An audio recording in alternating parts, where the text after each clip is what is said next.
जी viewers, ये हमारा 8th lecture है और इस लेक्चर में हम जो है ये 3 फंक्शंस स्क्वायर रूट, सम, एसक्यू और राउंड को कवर करेंगे। तो स्क्वायर रूट की जैसे यहाँ पर डिस्क्रिप्शन लिखी हुई है कि ये एक किसी भी दिए गए नंबर का स्क्वायर रूट फाइंड करने के लिए है। तो यहाँ पे फॉर एग्जांपल 64 मैंने एक नंबर लिखा और इसके लिए मैं इसका स्क्वायर रूट फाइंड करने के लिए मैं यहाँ पे फॉर्मूला यूज़ करता हूँ स्क्वायर रूट, और यहाँ पे मैंने उसको सेल एड्रेस दे दिया, ठीक है, ब्रैकेट क्लोज इंटर। ठीक है, स्क्वायर रूट आप जानते तो होंगे, जो बेसिक प्राइमरी में या मिडिल में जो मैथमेटिक्स पढ़ाई जाती है उसमें सिखाया जाता है। स्क्वायर रूट बेसिकली इस 64 को दो यानी दो नंबर्स को जब मल्टीप्लाई किया जाए तो उससे ये वैल्यू आ जाए, वो नंबर कौन से हैं, तो वो असल में स्क्वायर रूट कहलाता है। जैसे मिसाल के तौर पे अब हमें और आपको पता है कि अगर हम यहाँ पर फिगर 100 लिखेंगे तो जो दो नंबर्स हैं 10 के साथ मल्टीप्लाई किया जाए तो 100 आता है, तो यानी 100 का जो स्क्वायर रूट है वो 10 होगा। ठीक है, इसी तरीके से अगर हम 25 लिखेंगे तो इसका स्क्वायर रूट जो है वो 5 होगा। तो यहाँ पे मैं जब 25 लिखता हूँ तो इसका स्क्वायर रूट जो है वो 5 है। इसी तरीके से अगर मैं 4 लिखता हूँ तो इसका स्क्वायर रूट जो है वो 2 होगा। तो ये बेसिकली स्क्वायर रूट का फंक्शन जो है ये आपके लिए काम करता है।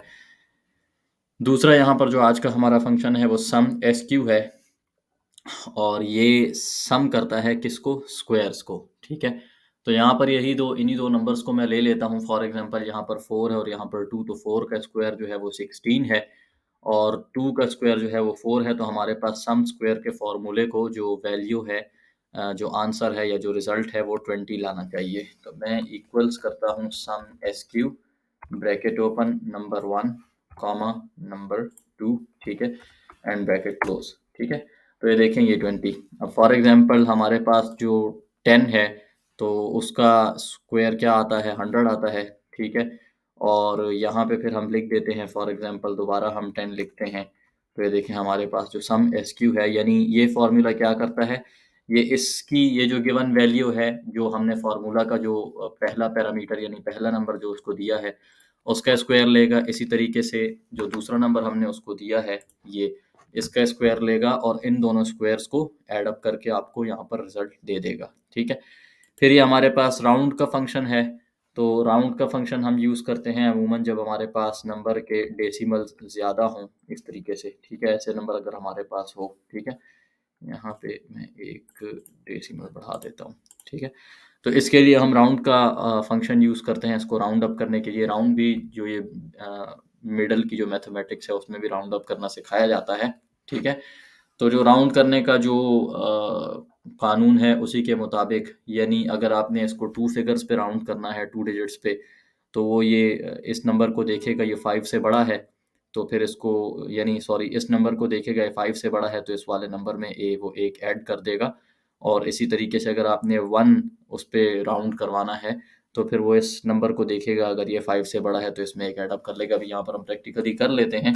Equals to round, bracket open, ठीक है, यहाँ पे नंबर आ गया और यहाँ पे मैं इसको कहता हूँ कि इसको 2 डिजिट्स पे राउंड अप कर दे। ठीक है, तो ये आप देखें कि ये हमारे पास ये जो डिजिट था यानी ये 5 से बड़ा था तो उसने यहाँ पर इसमें एक ऐड कर दिया। इसी तरीके से अगर मैं ऐसे कहता हूँ कि इसको 1 डिजिट पे राउंड अप कर दे, तो ये अब आप देख सकते हैं कि हमारे पास इसने यहाँ पर 4 बना दिया ऐसे। ठीक है, यहाँ पे असल में अब आपको होगा कि यार ये उसके बावजूद भी हमारे पास जो डिजिट्स हैं वो डेसिमल के बाद 3 क्यों आ रहे हैं?